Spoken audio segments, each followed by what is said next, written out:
नमस्कार, बुलेटिन में आपका स्वागत है। मैं हूं आपके साथ शांतनु त्रिपाठी। बुलेटिन की शुरुआत करते हैं बड़ी खबर के साथ और यूपी निकाय चुनाव से जुड़ी बड़ी खबर इस वक्त आपको बता दें। यूपी में निकाय चुनाव की तारीखों का ऐलान हो गया है और यूपी में 2 चरणों में निकाय चुनाव का आयोजन किया जाएगा। 4 मई और 11 मई को मतदान होगा और 13 मई को निकाय चुनाव की मतगणना होगी, यानी कि नतीजे आएंगे। की जाए तो 9 मंडलों में मतदान होगा और दूसरे चरण में भी 9 मंडलों में मतदान होगा। तो निकाय चुनाव की तारीखों का ऐलान कर दिया गया है निर्वाचन आयोग की तरफ से। निकाय चुनाव की तारीखों का ऐलान कर दिया गया। यूपी में 2 चरणों में होंगे नगर निकाय चुनाव। पहले चरण में 9 मंडलों में चुनाव होगा और उसके बाद अगले चरण में 9 मंडलों में चुनाव होगा।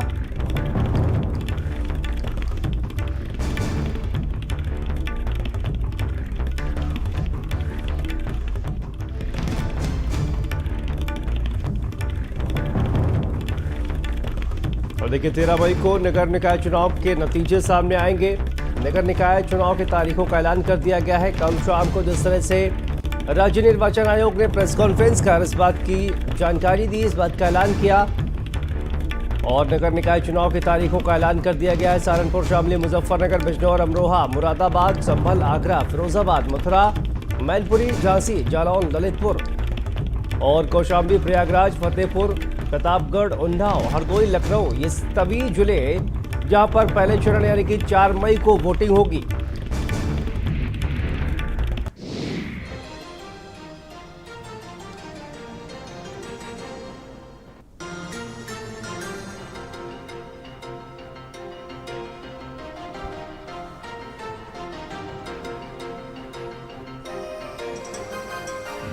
देखिए 2 चरणों में मतदान का आयोजन किया जाएगा और इसी पर बात करेंगे। हमारे साथ तमाम सहयोगी जुड़ गए हैं। साथ में हमारे साथ संजय चौहान लखनऊ से जुड़े हुए हैं, हमारे साथ नरेंद्र प्रताप मेरठ से और प्रयागराज से हमारे साथ जुड़े हुए हैं धीरेन्द्र द्विवेदी और साथ में हमारे साथ एस झा जुड़े हुए हैं झांसी से। सबसे पहले संजय, आपका रुख करते हैं। कल जिस तरह से ऐलान किया गया, राज्य निर्वाचन आयोग ने प्रेस कॉन्फ्रेंस कर तारीखों का ऐलान कर दिया है, उसके बाद की जो तस्वीरें हैं वो किस तरह के सामने आ रही हैं और जिस तरह से 2 चरणों में वोटिंग होगी, कहा यह जा रहा है कि नगर निगम के जो वोटिंग होगी वो ईवीएम मशीन के जरिए होगी और बाकी नगर पालिका और नगर पंचायत के लिए जो वोटिंग होगी वो बैलेट पेपर के जरिए होगी। क्या जानकारी सामने आ रही है, किस तरह की तस्वीरें, क्योंकि आचार संहिता भी कहीं ना कहीं लागू हो गई है कल शाम से ही और उसके बाद प्रशासन भी अलर्ट दिखाई दे रहा है। संजय,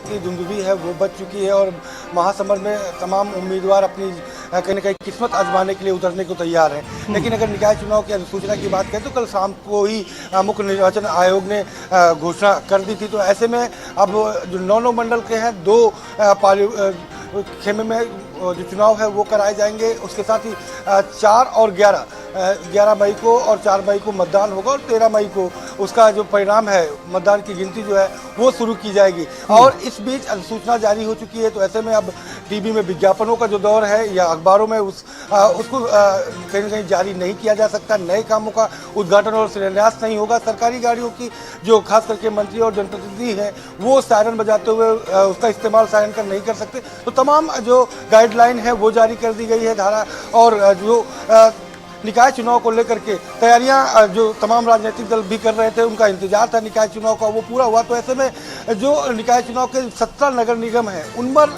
ईवीएम के तहत जो मतदान है वो किया जाएगा। बाकी जगहों पर अगर बात करें तो वहाँ पर मतपेटिका का इस्तेमाल होगा। तो निकाय चुनाव की अधिसूचना जारी हो चुकी है। अब 2 जो है तारीखों में पूरे यूपी को बांटा गया है 9 मंडलों के तहत में। तो 4 मई को पहले राउंड की जो मतदान है वो होगा और 11 मई को दूसरे राउंड का होगा। आलो शांतनु।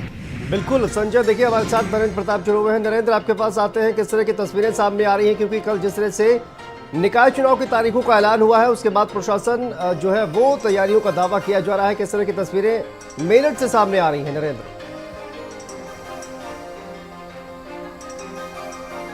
देखिए, जहाँ तक बात करें जिला निर्वाचन की तो वो तो पहले से ही अपनी तैयारियां किए हुए था और उनको कहीं ना कहीं एक इंडिकेशन भी था कि 10 तारीख जो आने वाली है उस दिन कहीं जो अधिसूचना है वो लागू हो जाएगी और करीब ऐसा ही हुआ है।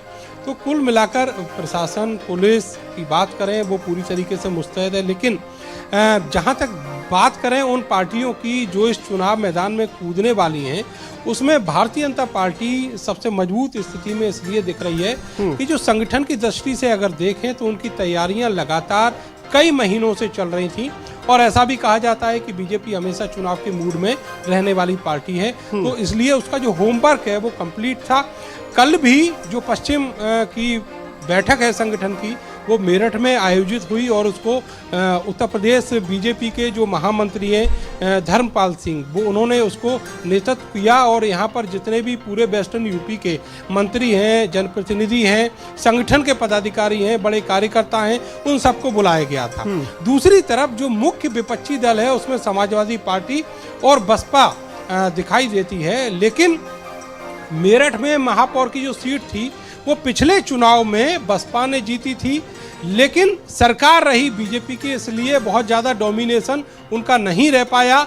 जो कुछ भी बड़ी तादाद में जो चीज़ें चली हैं, जो विकास कार्य हुए हैं, या फिर ये कहें कि जो भी रिपेयरिंग हुई है पूरे नगर निगम में, पूरे शहर की, वो केवल और केवल नौकरशाही के हाथ में रही है। तो ऐसे में बीजेपी इस पूरे माहौल को भुनाना चाहेगी।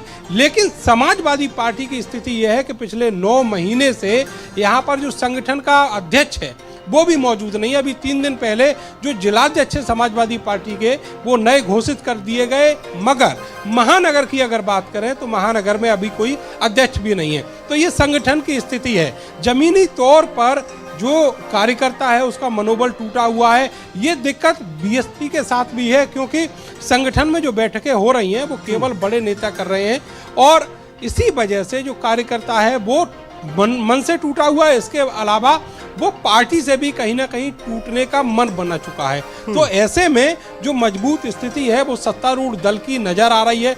लेकिन सवाल ये है कि जिस तरीके से अभी हालिया विधानसभा चुनाव जो 2022 में हुए, उसमें समाजवादी पार्टी बढ़ोतरी करके अपनी सीटें लेकर आई, सरकार नहीं बना पाई, वो अलग बात है। लेकिन ये दावा जरूर किया था कि निकाय चुनाव में वो मजबूत स्थिति दिखाएगी। संगठन की दृष्टि से जो कार्यकर्ता है, जो वोटर है, उसका कनेक्शन जो होना चाहिए वो नहीं है। अभी जो दावेदार दिखने चाहिए मैदान में वो केवल 2 नजर आते हैं, अतुल प्रधान की पत्नी जो है सीमा प्रधान, और दूसरी तरफ इस समय जो महानगर में सिटिंग एमएलए हैं उनकी पत्नी को चुनाव लड़ाने की बातें यहाँ पर चल रही हैं। मगर दूसरी तरफ अगर बीजेपी में देखें तो 30 से ज़्यादा ऐसे दावेदार हैं जो टिकट के लिए लाइन लगाए बैठे हैं। बसपा की तरफ से अभी स्थिति जो है बिल्कुल क्लियर नहीं है। आम आदमी पार्टी भी लगातार अपना वोटर का जो प्लेटफॉर्म है वो तैयार कर रही है। कल संजय सिंह का कार्यक्रम मेरठ में लगा हुआ है, वो आएंगे, अपने पदाधिकारियों से और जो कार्यकर्ता हैं उनसे बातचीत करेंगे।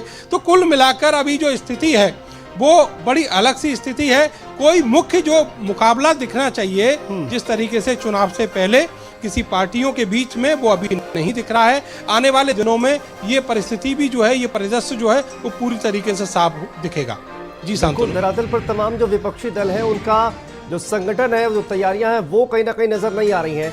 हमारे साथ धीरेन्द्र द्विवेदी जुड़े हुए हैं प्रयागराज से। धीरेन्द्र, देखिए क्या तस्वीरें जो है वो सामने आ रही है, किस तरह की तैयारियां चल रही हैं, और आज इस पूरे मामले को लेकर अगर देखा जाए तो एक याचिका जो है वो भी हाईकोर्ट में कहीं ना कहीं दाखिल की गई है जिसकी की आज सुनवाई होनी है। तो किस तरह की तैयारियां हैं और इस याचिका को लेकर अगर कोई जानकारी सामने आ रही हो? देखिए, अगर प्रयागराज की बात करें तो प्रयागराज के मंडल में पहले चरण में मतदान होना है, जिसमें प्रयागराज, कौशाम्बी है, फतेहपुर है और प्रतापगढ़ है। और अगर हम खास करके प्रयागराज की बात करते हैं तो नगर निगम के जो चुनाव होगा, और उसमें जो 8 ऐसे नगर पंचायत हैं जिनके चुनाव के लिए जो भी संभावित प्रत्याशी हैं पूरी तरीके से दमखम के साथ प्रचार प्रसार में जुटे हुए हैं। लेकिन अगर हम बात करें कि जिस तरीके से नगर क्षेत्र का विस्तार हुआ है, पहले 80 वार्ड थे, अब 100 वार्ड हो गए हैं। और अगर हम नगर पंचायत और नगर निगम के वोटरों की बात करें तो 2 लाख से अधिक ऐसे मतदाता हैं जो नए इस बार मतदाता हुए हैं और नगर निकाय के चुनाव में अपने मताधिकार का प्रयोग करेंगे।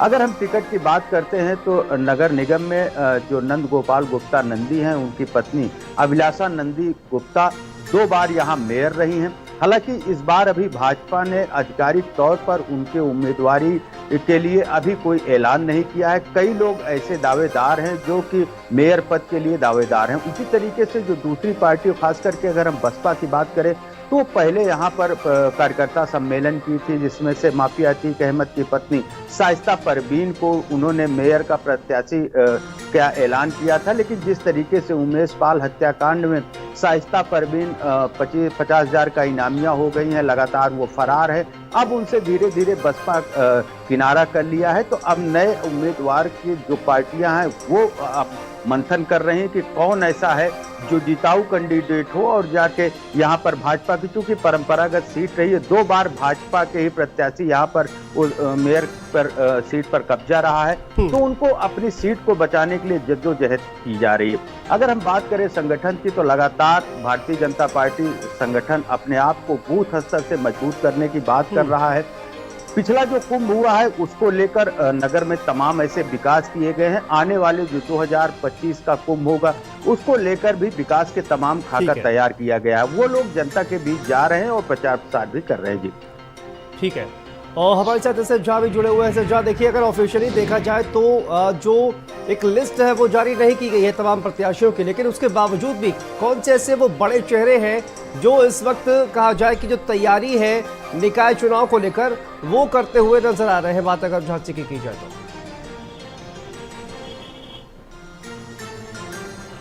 देखिए, झांसी की बात करें तो झांसी में ऐसी सीट हो गया है, ऐसी सीट को लेकर तमाम जो हैं प्रत्याशी मैदान में आ रहे हैं। तमाम जैसे पेंटर करके तमाम ऐसे लोग हैं जो पूर्व में भी यहाँ पर मेयर रह चुकी हैं, किरण, वो भी आ सकती हैं, और तमाम ऐसे प्रत्याशी हैं जो अपना ताकत लगा रहे हैं। जैसे अधिसूचना जारी हुई तो उनके समर्थकों ने रात में तमाम लोगों ने मिठाइयाँ बांटी, एक दूसरे को मिल रहे हैं। लेकिन आपको बता दें जिस तरीके से ऐसी सीट होने के बावजूद भी तमाम ऐसे लोग हैं जैसे कि विधायक हैं, पूर्व विधायक हैं, वो शायद अपनी पत्नी को या खुद यहाँ चुनाव मैदान में आ सकते हैं। लेकिन तमाम ऐसे और भी नगर पालिका, नगर पंचायतों में भी प्रत्याशी दमखम से चुनाव लड़ने की तैयारी में लगे हैं। 4 मई को मतदान होगा। आपको बता दें 11 अप्रैल को नामांकन पर्चे भरे जाएंगे और आप 17 अप्रैल को इसकी प्रक्रिया चलेगी और इसके 18 अप्रैल को जांच की जाएगी और 21 को चिन्ह बांटे जाएंगे और 30 अप्रैल को नाम वापसी होगी। लेकिन जिस तरीके से चुनाव की घोषणा हुई है तो झांसी के अलावा पूरे जिले में तमाम लोगों में चर्चा का विषय बन गया कौन नए प्रत्याशी। आपको बता दें सबसे होड़ की बात करें तो लोगों का सिर्फ एक ही मानना है कि अगर भारतीय जनता पार्टी से हमें टिकट मिलता है तो कहीं ना कहीं हमारी जीत होगी। लेकिन अभी तक की बात करें तो अभी समाजवादी पार्टी, ना बीएसपी पार्टी, ना आदि पार्टी को भी ऐसा कोई सक्रिय नेता नहीं दिख रहा है, ना कोई वहाँ प्रत्याशी देखा जा रहा है। जी ठीक है, संजय आपके पास आते हैं। देखिए आज कहा जा रहा है कि लखनऊ खंडपीठ जो है वो प्रयागराज हाई कोर्ट की, उसमें आज एक याचिका जो है वो दाखिल की गई है और सरकार का जो अध्यादेश है उसको लेकर ये याचिका दाखिल की गई है। इसको लेकर क्या जानकारी सामने आ रही है? क्या निकाय चुनाव इससे प्रभावित हो सकता है? बिल्कुल, मैं बताऊं आपको कि इसके पहले भी एक याचिका दाखिल की गई थी। उस याचिका के दौरान, सुनवाई के दौरान जो न्यायमूर्ति थे उन्होंने स्पष्ट तौर पर उस पूरी याचिका के पॉइंटों को देखने के बाद सरकारी वकील जो सरकार का पक्ष रखते हैं उन तक उनकी बात पहुंचाने का निर्देश दिया था। आज फिर से जो आरक्षण आयोग ने सूची जारी की है उसको लेकर के विसंगतियों से नाराज एक मेरठ के ही जो याचिका करता है उन्होंने उस पूरी याचिका को दाखिल किया। हालांकि आज उसकी सुनवाई होनी है और देखना ये होगा क्योंकि प्रयागराज की हाई कोर्ट की प्रयागराज लखनऊ बेंच में ये सुनवाई होनी है, तो इस सुनवाई के बाद क्या फैसला आता है। हालांकि पिछली जो पीआईएल थी उस पीआईएल में बहुत ज़्यादा संतोषजनक जो उम्मीदें लेकर के पहुंचे थे वो शायद पूरी नहीं हुई और यही वजह है कि सीधे तौर पर जो सरकारी वकील है उन पर पूरी बातों को सरकार तक पहुंचाने की जिम्मेदारी सौंपी गई थी। आज भी उन्हीं बातों को लेकर के जो जिस याचिका की सुनवाई होनी है तो वो क्या फैसला होता है ये भी अपने आप में अहम होगा। लेकिन कहीं ना कहीं नगर निकाय के चुनाव की घोषणा हो चुकी है। चुनाव अब कहीं ना कहीं ये कहा जा सकता है कि तय समय पर ही होंगे। लेकिन इस बार चुनाव आयोग ने एक निर्देश और जारी किया है 5 चीज़ों का, जिस पर कोविड प्रोटोकॉल का विशेष ध्यान रख रहा है। उसमें ट्रीट और ट्रेसिंग के साथ साथ ट्रीटमेंट और टीकाकरण और उसके बाद कोविड प्रोटोकॉल, ये 5 बातों का विशेष ध्यान देने के लिए उन्होंने जिला अधिकारियों को भी निर्देश जारी किए हैं कि लगातार कोविड के प्रोटोकॉल को पालन करते हुए ही सारी चीज़ों पर ध्यान रखा जाए और कोविड के प्रोटोकॉल का विशेष तौर पर जो नियम है उनको लागू कराया जाए। शांतनु। बिल्कुल संजय, आप बने रहिए हमारे साथ। और नरेंद्र, एस एस झा और धीरेन्द्र, आपका बहुत बहुत शुक्रिया इस तमाम जानकारी के लिए। तो देखिए, निकाय चुनाव की तारीखों का ऐलान हो गया है। 2 चरणों में निकाय चुनाव आयोजित किया जाएगा। तारीखें कौन कौन सी हम आपको दिखा रहे हैं। 4 मई और 11 मई को मतदान होगा। किन किन जिलों में वोटिंग होगी पहले और दूसरे चरण में, वो भी ग्राफिक्स के जरिए लगातार हम आपको दिखा रहे हैं। और पूरा चुनाव का जो कार्यक्रम है वो आप अपनी टीवी स्क्रीन पर ये तस्वीर जो है वो देख रहे हैं, किस तरह से जो पूरा कार्यक्रम है वो आपकी टीवी स्क्रीन पर इस वक्त।